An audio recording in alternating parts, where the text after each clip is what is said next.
and welcome back to Storytime with Alex, reading Book 3 of From Allbyon to Britannia, The Last Wizard by Brandy Pearson. They're about to do a magical work to try and stop the nasty mob from doing something terrible on a graveyard in Daubney Park Cemetery. Getting to the pointy end of the story, sit back, relax, listen to Chapter 18, The 4 Magical Objects and the Work. Saturday night came. We assembled in Sebastian's flat. He had made a big meal of vegetable stew. Ruth and I both said we were too nervous to eat, but Sebastian and Rose were both insistent that we would need energy for the work, so we did our best. At 9 o'clock, Marco came round and drove us in his van to the vacant plot, a place where the wall around the cemetery was broken down. We all climbed over the wall and followed the path that the nasty mob had made. We left Marco on guard. He had found a place on the other side of the road where he could park the van and keep an eye on the wall so that he could text us when the nasties arrived. We arrived at the grave just as it was growing dark. There was just enough light for us to get into the positions we had agreed on, hidden in the undergrowth and behind gravestones and vaults around. We were standing at the cardinal points, north, south, east and west. Ruth and I were north and south, and Rose and Sebastian were east and west. Each of us had one of the magical objects which we were going to use in our part of the work. We represented the 4 elements. Leia represented the quintessence, the ether. She could not stand at the centre point, so was standing in front of Sebastian. Having got into place, we made ourselves as comfortable as we could, because then we had to wait. Father Joe was hidden a little further away, on the lookout for the nasty mob coming up their path. And so we waited. Of course, what seemed to be quite a comfortable position when I started grew increasingly uncomfortable as time passed. There were twigs that dug in my back, and a smell I realised was probably pee. There was also the little voice.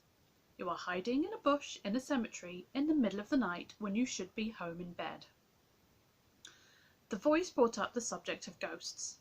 I'd read enough of accounts of ghosts to believe people had genuine experiences, but not the spirits of the dead, who I firmly believed were elsewhere. Okay, I had met Ada and Isidore Tuckwell in their tomb nearby, but that was a magical encounter, a connection with a slightly different timeline, not their ghosts. But sitting in a bush in a cemetery in the middle of the night, I was not as certain as I usually was. Then I rehearsed the words I had learned and became convinced that I would forget them and get the actions wrong. Eventually, all these musings were brought to an end by the buzz of my phone on silent in my pocket, a text that just said, "Nasty's coming."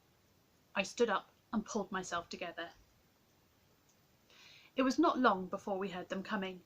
They were trying to be quiet, but they were not naturally quiet people. As they approached the grave, I heard Vlad say, "Light the candles, Igor." I could not see the grave very well, but I could hear footsteps on the white marble. I could just make out a couple of people who were not yet standing on the grave.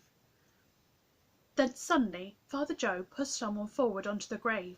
There was scuffling, and overall Sebastian's voice, not shouting but clear, "Now!" As planned, all 5 of us began by mingling our magic to make a warding spell to keep the whole nasty mob on the grave. Sebastian had marked a circle all around which formed the base of the spell, but the scuffling continued. One person had sidestepped and crashed into undergrowth at the side of the path. There was some swearing, some of it by Father Joe, and I could hear someone run back down the path. "Never mind," said Sebastian, "on with the work." After a second or two of what was probably stage fright, I set off with my part in the magical spells that made up the work. I held the heavy gold medal in my hand, and as the work continued, it began almost to hum with magic.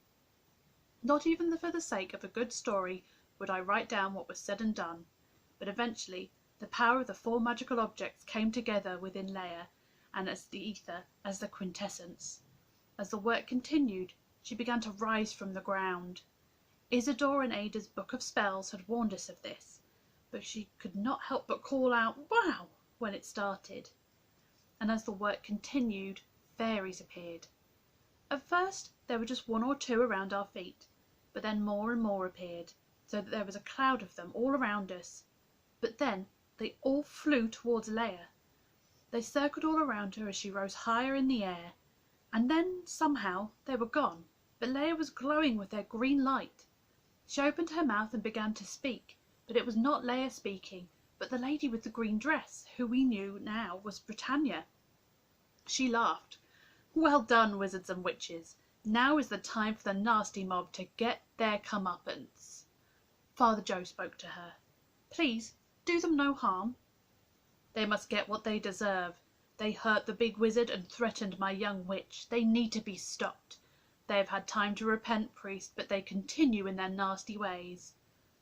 "What are you going to do to them?"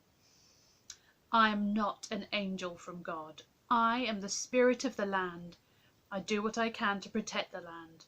I am not necessarily kind and loving, and I am certainly not infinitely forgiving. But I will not harm them physically. I'm going to take back a gift they have misused. I'm going to take back their imagination. They will never again desire magic, for they will not be able to imagine it." She reached down to the nasty mob, and they all crumpled and fell asleep. She drew back her arms as if pulling something away from them. Then she seemed to throw it. She looked down at them, then looked around at each of us. Leia raised her arm and said, "This work is accomplished, but I have another work for you if you are willing to pay the price." The medal in my hand ceased to hum and returned to its gentle tingle. Leia gently returned to the ground in front of Sebastian and returned to herself. The fairies returned and danced around her head. Then there were fairies dancing around all our heads. We undid the warding spell. The nasty mob woke up. We froze where we were. They each clambered to their feet and looked around, puzzled. They stood up. "What are we doing here?" said Blad. "I have no idea," Hecate replied. "I'm cold. Let's go home. I could do with a drink." "I could do with a cup of tea," said Igor. They wandered off back down the path.